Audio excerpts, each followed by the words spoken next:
और ये जो सामूहिक नेतृत्व में एक बार फिर कांग्रेस इकट्ठा हुई है, उसका सबसे बड़ा कारण है राहुल गांधी। जब आप हमारे नेता को ही घेर कर और लोकसभा में घुसने से रोकोगे तो डेमोक्रेसी तो आप कोलैप्स करने में लग गए।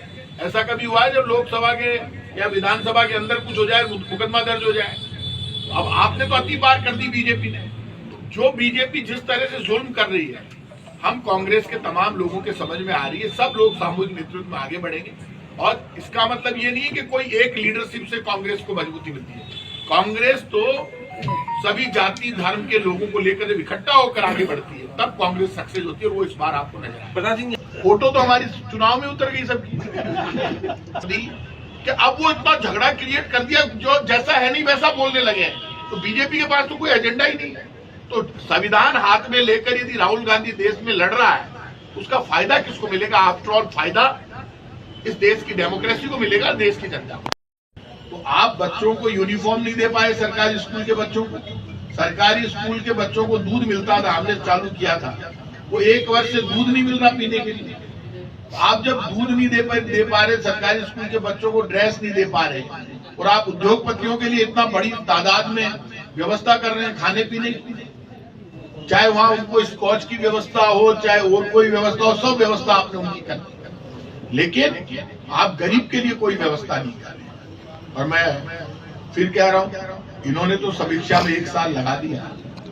अब हम इनके घोटालों की सच्चाई ब्लैक पेपर हम जारी करेंगे, जिसमें बीजेपी के काले कारनामे होंगे और हर डिपार्टमेंट की सच्चाई होगी कि यहाँ इन्होंने ये घोटाले किए। एक घोटाला तो सबके सामने आ गया कि सब जगह बीजेपी कार्यालयों में बैठकर षड्यंत्र चलता है और षड्यंत्र करके कहा जाता है कि आपको माहौल बिगाड़ना है। यदि आपने हिंदू मुसलमान पे माहौल पैदा नहीं किया, व्हाट्सएप यूनिवर्सिटी चल रही है, मैं कल देख रहा था। आपसे कह रहा हूं, मेरी खुली चुनौती है, बीजेपी के शासन को 1 वर्ष हो गया।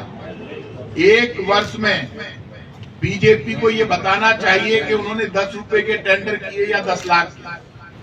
इस 1 वर्ष में बीजेपी ने कोई टेंडर ही नहीं की। जो काम हमारा चल रहा था वही काम चल रहा है। मैं आज आपसे कह रहा हूं, बीजेपी की सरकार में जो घोटाले हुए हैं और जमीनों की जो बंदरबांट हुई है, उतनी तो कभी आज तक नहीं हुई। बीजेपी के साथ दिक्कत हो गई। पहली बार ऐसा हुआ जब मुख्यमंत्री और मंत्री सरकार नहीं चलाकर अधिकारी मुख्यमंत्री और मंत्रियों को चला रहे हैं। इस बार सरकार मुख्यमंत्री और मंत्री चलाते हुए नजर नहीं आ रहे। पहली बार मुख्यमंत्री और मंत्रियों को अधिकारी चलाते हुए नजर आ रहे हैं। और आखिर ये किसके इशारे पर हो रहा है? केंद्र के इशारे पर हो रहा है या किसी और के इशारे पर हो रहा है? लेकिन आफ्टर ऑल ये सवाल बीजेपी कांग्रेस का नहीं है।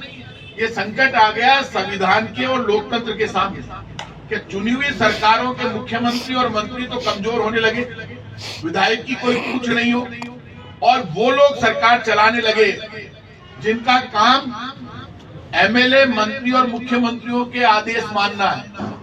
इसमें वहां पे हाईवे पर हॉस्पिटल हो गया, आपको पता है सड़कों में लिखा हुआ है, आप नोट करना।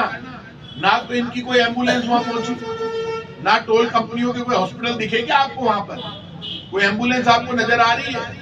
हालत ये है कि एनएचएआई में इतना करप्शन है कि लोग हाईवे पर सफर करने से डरने लग गए, घूमने ज्यादा घूमते हैं, कोई सिक्योरिटी नहीं है। आप वोट ले सकते हो हिंदू मुसलमान में नफरत पैदा करके, डर पैदा करके। राहुल गांधी आप टीवी पे देख रहे हो, उस एमपी साहब से मिलने जा रहे हैं, सारंगी जी से। वो बात कर रहे हैं, वहां लोग बदतमीजी कर रहे हैं, पूछ रहे हैं आपके लगी कैसे, वहां वीडियो लगे हुए हैं। और इतना बड़ा षड्यंत्र हो रहा है। एक अपोजिशन लीडर, हिंदुस्तान के अपोजिशन लीडर को सिर्फ इसलिए घेरा जा रहा है कि देश की डेमोक्रेसी को कमजोर करना भारतीय जनता पार्टी का षड्यंत्र है। यदि विपक्ष के नेता राहुल गांधी की आवाज मजबूत होगी तो इस देश का गरीब, दलित, शोषित, पीड़ित, मजदूर, नौजवान, किसान मजबूत होगा। आज तक जब भी डेमोक्रेसी में किसी की भी सरकार रही हो, बीजेपी या कांग्रेस, विपक्ष के नेता को सम्मान मिला। पहली बार ऐसा हुआ जब विपक्ष के नेता का सम्मान तो दूर की बात, अपमान किया जा रहा है। पूरे देश को हिलाने वाली है। आम आदमी बहुत दुखी है। मैं तो साफ कह रहा हूं, भारत सरकार जिम्मेदार है। एनएचएआई में बहुत बड़े घोटाले हैं। नितिन गडकरी जी को सामने आना चाहिए, बोलना चाहिए या इस्तीफा देना चाहिए। क्योंकि ये जो घटना घटी है उसके लिए डबल इंजन की सरकार जिम्मेदार है।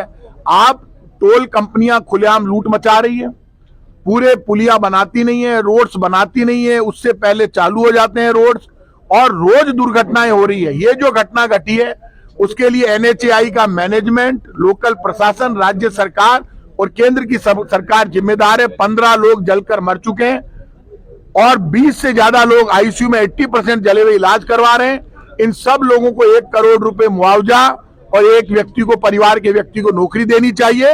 और भारत सरकार को सामने आकर इस तरह की घटनाएं रोकने के लिए ये जो टोल कंपनियां हैं इनके खिलाफ एक्शन लेना चाहिए और जितना करप्शन हुआ है उस पर जवाब देना चाहिए।